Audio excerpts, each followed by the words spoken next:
Pepin Falcons, hello again. Hey, I'm out here in my yard. You may not know this, but I actually have a sprinkler system in my yard. And the water comes out all of these. And some of mine don't work very well, and I don't know whether they're going to work or not. So I repaired one yesterday, and it's right over here. And I'm going to go over and see if I can check its operation. See, it was cracked, and I'm not sure if a lawnmower went over it or something, so I'm going to go over and look for it. But this, I want you to see what I'm actually looking for. Then I'll go inside and get ready to do the math. Okay, is that a deal? Is that okay? Chris Gwynn, okay? Is that all right? Okay, I'm going to just go right on over here and find it. I think it's right in here somewhere.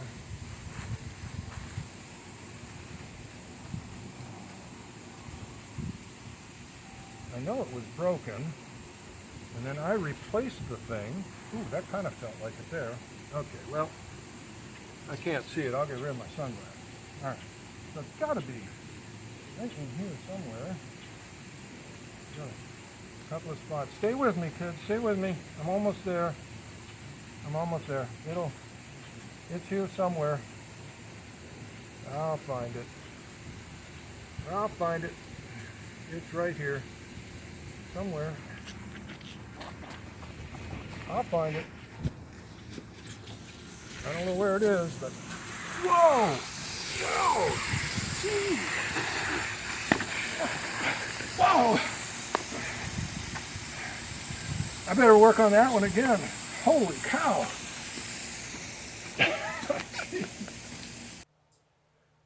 Greetings, Pepin Falcons, and welcome to another edition of Math is More Than Fun at Pepin. I'm your host, Mr. Newber, and today we're going to be getting into improper fractions, what they mean and how they correlate to mixed numbers. You see up here, we have the word mixed numbers. I'd like you to notice that it's unlikely that you're going to take two quantities of the same thing and mix them up. They're already the same thing. You mix two different things. So what do we have in a mixed number? There must be two different things in it. It's like mixing chocolate chips and cookie dough. You're mixing two different things. And what are the two things? There's a whole number and a proper fraction in every mixed number. Okay? Two different things. So let's take a look at this real quickly. Why do I have a plus sign there? Because this is a little bit of math shorthand. Let's take a fraction. Let's take any fraction. How about 3/4? All right? Now, if I'm going to make a mixed number with 3/4, let's say I have 2 and 3/4. I think some of you may recognize, yes, that is a mixed number. There's something missing, though, because centuries and centuries ago, mathematicians used to put a plus sign in here, because it's actually two whole things plus 3/4 of another one. And over time, they decided, since we can only write with a feather and ink, and we got to go buy the ink, probably over the mountain, let's stop making and writing symbols that aren't needed. This is the form for a mixed number. 2, and you say it that way, 2 and 3/4. That's a mixed number. But every mixed number, we should be able to add and subtract it, and that's where the complication comes in, because you have a whole number and a fraction, and if you're going to add or subtract with another whole number and a fraction, it could get a little complicated. So we are going to see how do we change mixed numbers into an improper fraction, because you've done worksheets where you know that you can have 13/6. Everybody here knows that's an improper fraction. Why? Because properly, a fraction is going to be a fracture. It's going to be something that's broken up into smaller pieces. It can never be one. This has more than 6 pieces in it. This is an improper fraction. It is not proper. It's an improper fraction. So let's say we're going to add or subtract, let's say 4/6. Well, that's real easy. You've learned from your teachers, as long as you have the same denominator, That means all the pieces are the same size. You simply add 4 to 13 and get 17, or you subtract 4, whatever the operation may be. We can add and subtract these. It is much easier to add and subtract improper fractions than mixed numbers.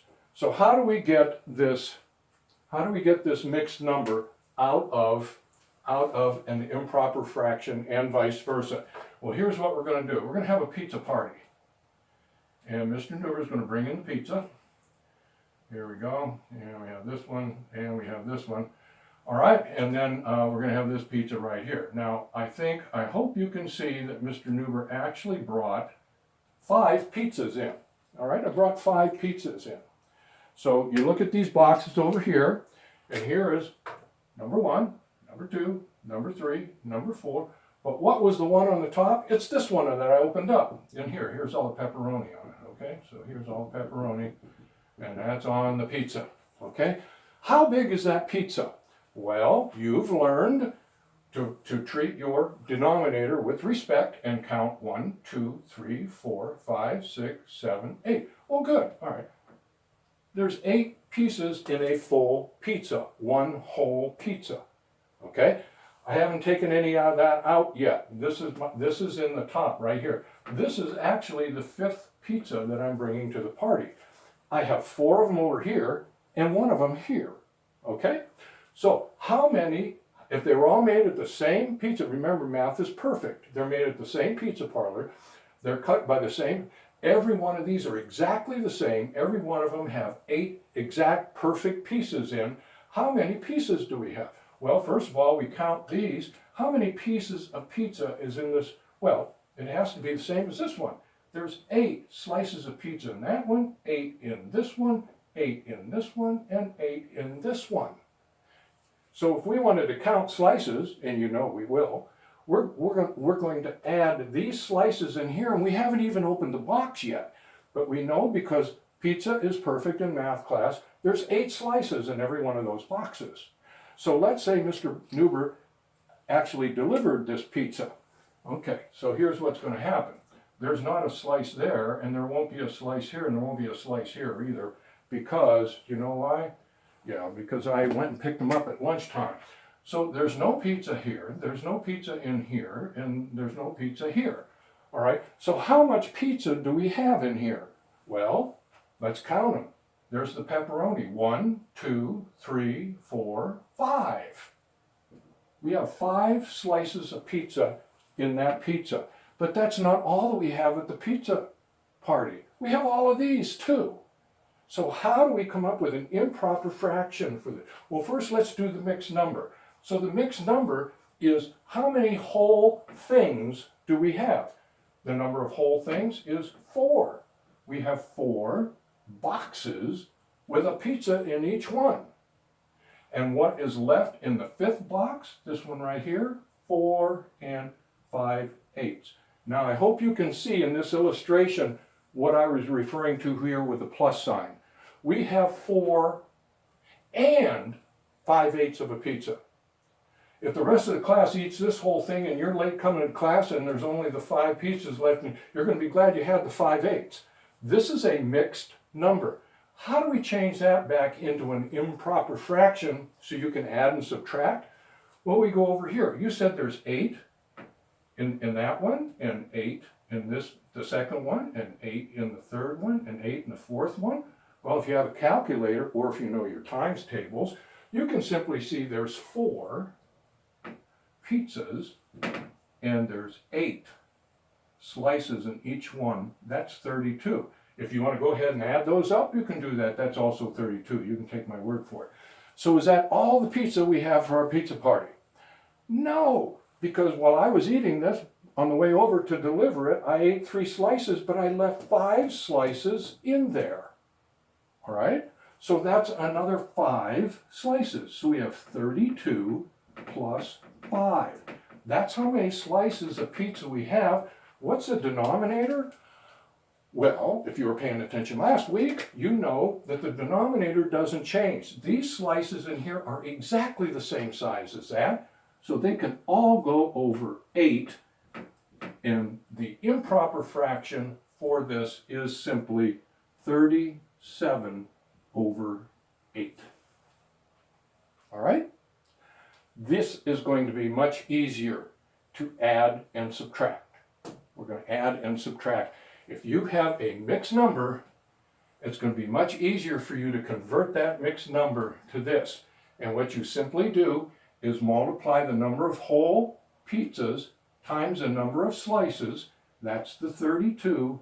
And then you add this one right here. Whatever the numerator happens to be, you add those 5 slices on. Remember, we want a total count of the slices. We want to know every slice. Well, we have 8 here, and 8 here, that's 16, and 8 here, that's 24, and 8 here, that's 32. But we can't forget these 5 slices. Don't worry about the ones I ate. Don't worry about those. We have 5 and all of these.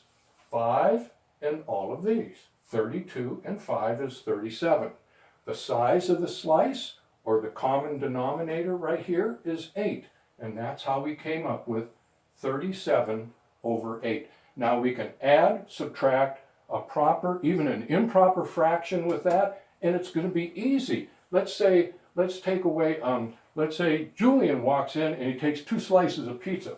Well, we had 37 slices of size 8 pizza, all right? And Julian said, I would like 2 slices of that. So how many slices do we have left? Well, you know the denominator is going to change, and why is that? Manning can tell you the size of the slice didn't change just because Julian grabbed 2 slices. The size doesn't change. We still have 8 in every one, so 37 minus 2 is 35. We now have 35 over 8. And that, ladies and gentlemen, is the interaction between mixed numbers and improper fractions. See you in the next video.